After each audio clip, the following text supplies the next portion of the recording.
Cockroach Janata ಪಾರ್ಟಿಯ X ಖಾತೆಗೆ ನಿರ್ಬಂಧ.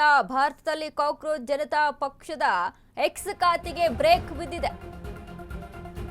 ಕಾಕ್ರೋಚ್ ಜನತಾ ಪಾರ್ಟಿಯ ಎಕ್ಸ್ ಖಾತೆಗೆ ನಿರ್ಬಂಧ. ಭಾರತದಲ್ಲಿ ಕಾಕ್ರೋಚ್ ಜನತಾ ಪಕ್ಷದ ಎಕ್ಸ್ ಖಾತೆಗೆ ಬ್ರೇಕ್. ಇದನ್ನ ಭಾರತದಲ್ಲಿ ನಿರೀಕ್ಷೆ ಮಾಡಿದ್ದೆ ಎಂದ ಅಭಿಜಿತ್ ದೀಪ್ಗೆ. ಈಗ ಇನ್ಸ್ಟಾಗ್ರಾಮ್ ಅನ್ನ ಹ್ಯಾಕ್ ಮಾಡಲು ಯತ್ನಿಸಲಾಗ್ತಾ ಇದೆ. ಗಂಭೀರ ಆರೋಪ ಮಾಡಿದ ಸಿಜೆಪಿಯ ಅಭಿಜಿತ್ ದೀಪ್ಗೆ. ನಿನ್ನೆಯವರೆಗೂ ಸಿಜೆಪಿಯ ಎಕ್ಸ್ ಖಾತೆಯಲ್ಲಿ 6 ಲಕ್ಷಕ್ಕೂ ಹೆಚ್ಚು ಫಾಲೋವರ್ಸ್. ರಾಜಕೀಯ ವಲಯ ಹಾಗೂ ಸಾಮಾಜಿಕ ಜಾಲತಾಣಗಳಲ್ಲಿ ಭಾರಿ ಸಂಚಲನ ಸೃಷ್ಟಿ ಮಾಡಿತ್ತು. ಕಾಕ್ರೋಚ್ ಜನತಾ ಪಾರ್ಟಿಯ ಎಕ್ಸ್ ಖಾತೆಗೆ ನಿರ್ಬಂಧ. ಭಾರತದಲ್ಲಿ ಕಾಕ್ರೋಚ್ ಜನತಾ ಪಕ್ಷದ ಎಕ್ಸ್ ಖಾತೆಗೆ ಬ್ರೇಕ್ ಬಿದ್ದಿದೆ. ಇದನ್ನ ನಾನು ನಿರೀಕ್ಷೆ ಮಾಡಿದ್ದೆ ಅಂತ ಹೇಳಿದ್ರು ಅಭಿಜಿತ್ ದೀಪ್ಗೆ.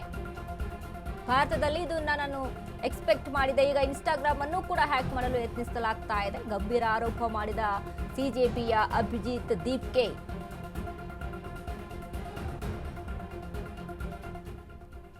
ಎಕ್ಸ್ ಖಾತೆಗೆ ಬ್ರೇಕ್ ಕೊಟ್ಟಿದ್ದಾರೆ. ಅಂದ್ರೆ 6 ಲಕ್ಷ, ನಿನ್ನೆವರೆಗೂ 6 ಲಕ್ಷ ಫಾಲೋವರ್ಸ್ ಅನ್ನ ಹೊಂದಿದಂತ ಎಕ್ಸ್ ಖಾತೆ. ಬಟ್ ಇದೀಗ ಇನ್ಸ್ಟಾಗ್ರಾಮ್ ಸಹಿತ ಹ್ಯಾಕ್ ಆಗುವಂತ ಚಾನ್ಸಸ್ ಇದೆ ಅಂತ ಹೇಳ್ತಾ ಇದ್ದಾರೆ.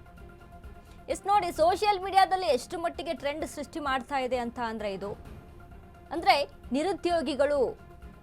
ನಿರುದ್ಯೋಗಿಗಳೆಲ್ಲ ಜಿರಳೆ ಇದ್ದಂಗೆ. ನಿಮ್ಗೆ ಎಲ್ಲಿ ಹೋದ್ರೂ ಕೂಡ ಕೆಲಸ ಸಿಗಲ್ಲ. ಈ ರೀತಿಯಾಗಿ ನಿರುದ್ಯೋಗಿಯಾಗಿ ಓಡಾಡ್ಕೊಂಡಿರುವಂಥವ್ರು ಜಿರಳೆಗೆ ಅಲ್ಲಿ ಕಂಪೇರ್ ಮಾಡಿರ್ತಾರೆ ನ್ಯಾಯಮೂರ್ತಿಗಳು.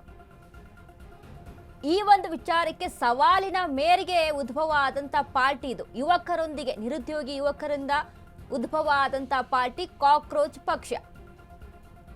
ಸವಾಲಿನ ಮೇರೆಗೆ ಇಲ್ಲಿ ಎಲ್ಲವನ್ನ ಕೂಡ ಚಾಲೆಂಜಿಂಗ್ ಆಗಿ ತೆಗೆದುಕೊಂಡಿದ್ದಾರೆ. ಇದರ ಹಿಂದೆ ಇರುವಂತದ್ದು ಅಭಿಜಿತ್ ದೀಪ್ಗೆ. ಅವರ ಒಂದು ಕೈ ಚಳಕದಿಂದ ಆರಂಭವಾಗಿರುವಂಥದ್ದು. ಸೊ ಇದು ಸದ್ಯಕ್ಕೆ ಎಲ್ಲ ಸೋಷಿಯಲ್ ಮೀಡಿಯಾದಲ್ಲಿ ಸಾಕಷ್ಟು ಟ್ರೆಂಡ್ ಆಗ್ತಾ ಇದೆ, ಸಾಕಷ್ಟು ಚರ್ಚೆಗೆ ಗ್ರಾಸವಾಗ್ತಾ ಇದೆ. 14 ಮಿಲಿಯನ್ ಫಾಲೋವರ್ಸ್ ಅನ್ನ ಹೊಂದಿರುವಂಥದ್ದು ನಿನ್ನೆಯಿಂದ. ಇನ್ನು ಎಕ್ಸ್ ಖಾತೆಯಲ್ಲಿ 6 ಲಕ್ಷ ಫಾಲೋವರ್ಸು. ಬಟ್ ಎಕ್ಸ್ ಖಾತೆಗೆ ಬ್ರೇಕ್ ಕೊಡಲಾಗಿದೆ. ಇನ್ನು ಇನ್ಸ್ಟಾಗ್ರಾಮ್ ಸಹಿತ ಹ್ಯಾಕ್ ಆಗಿದೆ ಅಂತ ಹೇಳ್ತಾ ಇದ್ದಾರೆ ಅಭಿಜಿತ್ ದೀಪ್ಗೆ. ಇದನ್ನ ನಾನು ಎಕ್ಸ್ಪೆಕ್ಟ್ ಮಾಡಿದ್ದೆ ಅಂತಾನೂ ಕೂಡ ಹೇಳ್ತಾ ಇದ್ದಾರೆ. ಕಾಕ್ರೋಚ್ ಜನತಾ ಪಾರ್ಟಿ ಇದೆಯಲ್ಲ, ಒಂದ್ ರೀತಿಯಾಗಿ ಬೇರೆ ಪಕ್ಷಗಳನ್ನ ಟಾರ್ಗೆಟ್ ಮಾಡ್ಕೊಂಡು ಮುನ್ನೆಲೆಗೆ ಬಂದಿರುವಂಥದ್ದು.